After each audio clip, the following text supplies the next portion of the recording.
Hello and welcome to Test Your Knowledge, chapter number 7, registration. As always, we'll start with MCQs. Mr. A has started intrastate supply of goods from Delhi. He is required to obtain registration if his aggregate turnover exceeds 40 lakhs during the year. This we know because in respect of certain states until 40 lakhs registration is not a must. Delhi falls in 40 lakhs category. Okay, that is question number 1 MCQ. Next one. Aggregate turnover includes taxable supplies, yes. Exempted supplies, yes. Exports, yes. So, all of the above. Aggregate turnover includes all of the above. Which of the following statements is correct?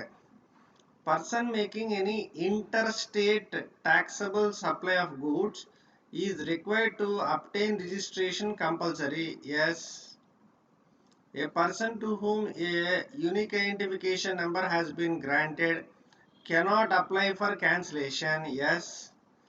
The cancellation of registration under either SGST or UTGST shall be deemed to be cancellation of registration under CGST, yes. So all of the above will be the answer. Which of the following persons are not liable for registration? Any person engaged exclusively in supplying services wholly exempt from tax, yes, he need not get registration. Persons making any interstate taxable supply of goods, they are liable for registration. Both A and B, none of the above. So it appears to be A should be the right answer. So any person who is exclusively engaged in supplying of a service which is wholly exempt will be not required to obtain the registration. And thereafter we have the descriptive questions. What we will do is we'll check the answers for the MCQs and move on. DDDA. Okay. D followed by D followed by D followed by A. So we got all the 4 answers right. Now moving on to the next question number 5. Determine the effective date of registration in the following cases. The aggregated turnover of Dabur Footwear Industries of Delhi has exceeded the applicable threshold limit of 40 lakhs on 1st of September. Oh. It submits the application for registration on 20th of September. So, any person has to apply for registration within 30 days from the date on which they become liable for GST. This fellow became liable for GST on 1st of September. Within 30 days, that is by 20th September, he has registered. Registration certificate is granted on 25th of September. What is the effective date of registration? It will be 1st of September will be the effective date of registration. Though registration certificate is granted on 25th of September, in that it will be written that the effective date is 1st of September. Mehta Teleservices is an architect in Lucknow. Its aggregate turnover exceeds 20 lakhs. Of course, mind you, for services, the threshold limit is only 20 lakhs. The threshold limit is 40 lakhs in certain cases only in respect of supply of goods. It submits the application for registration on 27th of November. They became liable on 25th of October, but they filed an application online on the GST common portal on 27th November. So within 30 days they did not apply. Therefore, the effective date of registration will be 5th of December. That is the date on which they are granted the registration certificate. Now let's check the answer for question number 5. What is the answer for question number 5? So, liable to registration 40 lakhs in financial year in the exceeds 40 lakhs on 1st September, it is liable for registration. Within 30 days it has to submit. So effective date is 1st of September. And what will be the answer for this second bit? The crossed the threshold limit on 25th October. Application has to be filed within 30 days, but they did not file. After 30 days they filed. Therefore, the effective date of registration will be 5th of December. Moving on to the next question number 7, or for that matter, question number 6. In order to be eligible for grant of registration to a person a person must have a PAN number issued under the Income Tax Act. State one exception to it. Of course, it is a non-resident taxable person. Non-resident taxable person at the time of registration need not submit the PAN number, but he can submit any other prescribed document, that is the self-attested copy of the passport. Okay, so what is the answer for that? A permanent account number is mandatory for registration. One exception is non-resident taxable person can get registration on the basis of prescribed document. Self-attested copy of a valid passport should be submitted along with the application form. The application form will be in a different prescribed form. So normal taxpayers will have one prescribed form, but non-resident taxable person will have another prescribed form. Moving on to question number 7. State which of the following suppliers are liable to be registered.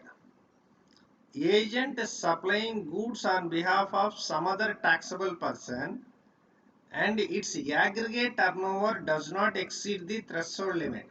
So registration is mandatory. So in where an agent is supplying goods on behalf of the principal, even though the turnover does not exceed the threshold limit, registration is compulsory. An agriculturist who is engaged in supply of produce out of cultivation of land, aggregate turnover does not exceed the threshold limit. Now, in respect of an agriculturist who is solely supplying the goods which have been or the produce which has been cultivated by him, though the turnover exceeds the threshold limit, registration is not mandatory. Registration is not mandatory. So let's check the answer. Right. So 22 stipulates that turnover registration is compulsory if turnover exceeds the threshold limit. However, as per section 24, supplying goods or service both on behalf of other taxable persons, whether as an agent or not, is liable to be compulsorily registered even if the aggregate turnover does not exceed the threshold limit. Next, second bit answer is, as per section 23, agriculturist who is engaged only in supply of produce out of cultivation of land is not required to obtain the registration. Next, question number 8. What are the advantages of taking GST registration? Of course, my dear friends, you will get many advantages when you register for GST. First of all, you will be recognized as a taxpayer.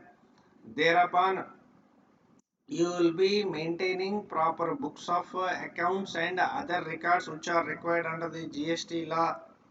You will be able to issue the tax invoice. You will be able to pass on the credit. You will be able to take input tax credit on input services, capital goods provided. other conditions are satisfied. So these are some of the advantages which you will be deriving when you are registered. You will be legally recognized as a supplier. Proper accounting will be there. You will be authorized to collect tax and also to pass on the tax. Also, you will be eligible to various other benefits and privileges which are rendered under the GST law. Next, ninth question. Can a person without GST registration collect GST and claim ITC? No, no. Only a registered person is authorized to collect tax. Only a registered person is authorized to take the input tax credit. Let's go on with these questions also. If a person is making taxable supplies from different states with the same PAN number, can he operate with a single registration? No. What he has to do, he has to obtain separate registrations for each of the state from where he is supplying. Can a person having multiple places of business in a state obtain separate registration for each place of business? Yes. If he is having multiple places of businesses in a single state, he has the option to obtain one registration and mention one place of business as a principal place of business and other places as additional places of businesses. Or else he has the option to take separate registrations for each of the places of business in that same state. Is there any provision for a person to get himself voluntarily registration though he may not be liable to pay GST? Yes. Yes, of course. A person is liable to get himself registered if his turnover exceeds, aggregate turnover exceeds a threshold limit. Else, in respect of certain cases, though the turnover does not exceed threshold limit, but still they have to get themselves registered.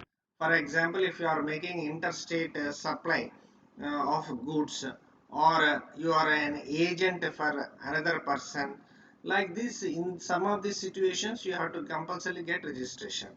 But of course, though you are not compulsorily registered, liable for compulsory registration, you may obtain voluntary registration also. Can the department through the proper officers suo motu proceed to register a person under the GST Act? Yes. If the department is of the opinion that though a person is liable to pay tax and liable for registration under this act, if he does not get himself registered, the department can suo motu register that person, allot him a GST registration. So within 30 days from the date of that issue of GST number, what this fellow has to do is he has to file a proper application. Whether registration granted to any person is permanent? Yes.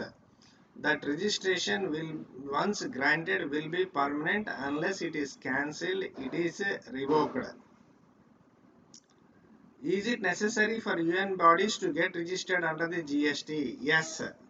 All the United Nations bodies have to get themselves registered and obtain unique identification number. Now, why they have to obtain? For the purposes of claiming refund.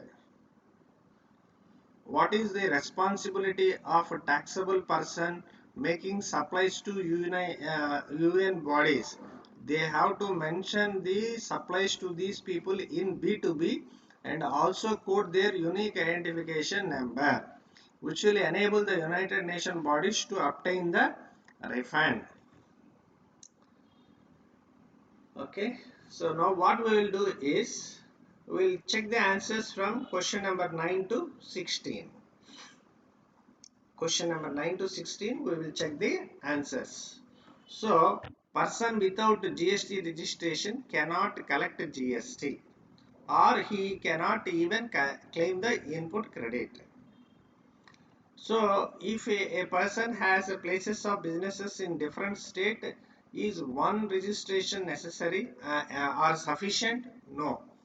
Every person liable to take registration will have to get registered separately for each of the states where he has a business operations. Okay, and provided his aggregate turnover exceeds the applicable threshold limit, means aggregate turnover pan basis. Aggregate turnover is to be counted pan basis but not separately. Okay, next. So can a person having multiple places of businesses in the same state obtain different registration? Yes. A person having multiple places of businesses in a same state may obtain a separate registration for each of the places subject to such conditions as may be prescribed. Next. Whether a person can get voluntarily registered himself? Yes, of course. Though he is not liable to be registered, what he can do is he can get himself registered voluntarily. And all the provisions which are applicable to a registered taxable person shall apply to such person. Now, can the department suo motu grant registration? Yes. Where a person is liable to be registered under GST fails to obtain registration, the proper officer what he can do without prejudice to any action which may be taken under the CGST Act or under any other law for time being in force, proceed to register such a person in a manner as may be prescribed in the CGST rules. Is registration once taken permanent? Yes. The registration once granted is permanent. Renewal is not necessary unless you surrender. Means the registration is permanent unless you surrender, you cancel, you suspend, or you revoke the registration. Okay. Whether the United Nations bodies have to obtain unique identification number? Yes, UN bodies, consulates, embassies of foreign countries, or other classes of persons are required to obtain unique identification number. Now, the structure of the ID, unique identification number, will be uniform across all states. Okay. Now, why this unique identification number is required? For claiming refund of taxes paid on notified supplies of goods and services received by them, and also for other purposes as may be notified. What are the responsibilities of suppliers in respect of supplies to United Nations bodies? Now, this taxable supplier making supplies to UN bodies has to mention unique identification number on the invoices, and while filing GSTR1 they have to be mentioned in B2B supplies. They have to be mentioned in B2B supplies. Next, we will go to the next question number 17. What is the validity period of registration certificate issued to a casual taxable person and a non-resident taxable person? Where a casual taxable person or a non-resident taxable persons get registration, the validity will be mentioned on the registration certificate. So the validity mentioned on the registration certificate are 90 days from the date of registration, whichever is earlier will be the validity period. However, this can be extended by the proper officer by another 90 days. What happens when the registration is obtained by means of willful misstatement, fraud, suppression? Will be cancelled retrospectively. Means from the date on which the registration has been obtained, from that date the registration is deemed to have been cancelled. Is there an option to take a centralized registration for services under GST law? No. Under previous service tax regime, there used to be a concept called centralized registration. But under the current GST regime, there is no such concept of centralized registration. Okay. So let's check the answers for question number 17, 18 and 19. So what is the validity of registration of a casual taxable person and a non-resident taxable person? 90 days from the effective date of registration or period specified in the application, whichever is earlier. Okay. Next, this can be extended by the proper officer by another 90 days. By another 90 days. So what will happen if registration is obtained by misrepresentation? Registration will be cancelled retrospectively by the proper officer. Right?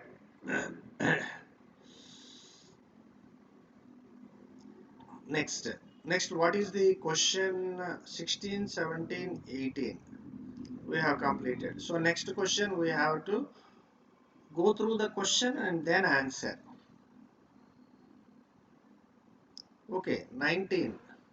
What is there an option to take a centralized registration? 19th question. 19th question. No. The tax, it is not paper, but the taxpayer has to take separate registration in every state from where he makes taxable supply of services. So there is no concept of a centralized registration under the GST law. Let's move on to the question number 20. What could be the liabilities on transfer of a business? What could be the liabilities insofar as registration is concerned on the transfer of a business? Okay. Actually, the person who transfers the business, the transferor has to apply for cancellation of registration. Okay. And the transferee to whom the business has been transferred, that person has to obtain a new registration. Okay. So what is the answer for question number 20? The transferee or the successor shall be liable to be registered with effect from such a transfer or succession, and he has to obtain a fresh registration with effect from the date of such transfer or succession. Okay. Next, question number 21. At the time of registration, will the assessee have to declare all his places of businesses? Yes. If he is taking a single registration in a state, then what he has to do is he has to mention one place as a principal place of business and all other places of additional places of businesses. Okay. So let's check the answer for question number 21. Yes, the principal place of business and the place of business have been separately defined in section 289 and section 285. The taxpayer will have to declare the principal place of business as well as the additional place of businesses in the registration form. Definitely you should mention. Moving on to the last question of this chapter. Does the cancellation of registration impose any tax obligation on the person whose registration is so cancelled? Yes. Yes, definitely. Suppose if you are cancelling your registration effective from today, then what you have to do is yesterday whatever inputs in work in progress, finished goods, and inputs on capital goods. What you have to do is ITC on these items have to be reversed or paid back. If there is no credit in your account, you have to pay it back. Or means you have to pay it in cash. Now for capital goods, you already know that 5% per quarter are part of it from date of invoice of that capital good. Okay, so let's check the answer. Yes, as per section 29 subsection 5, every registered taxable person whose registration is cancelled shall pay an amount by way of debit in the cash ledger equivalent to the credit of input tax in respect of inputs held in stock, semi-finished goods, finished goods, or capital goods or plant and machinery on the day immediately preceding the date of such cancellation, or the output payable on such goods, whichever is higher. So, transaction value. Transaction value. So, the ITC on inputs contained in work in progress, finished goods and capital goods and plant and machinery, or transaction value, whichever is high, is to be paid back. Okay. Means output tax payable on such goods, that is market value. You have to take a market value, on that you apply tax. You will derive an amount, this amount or the ITC amount, whichever is high, is to be either met through the credit ledger. If you do not have balance in credit ledger, you have to pay through cash ledger. Okay, see you in next session.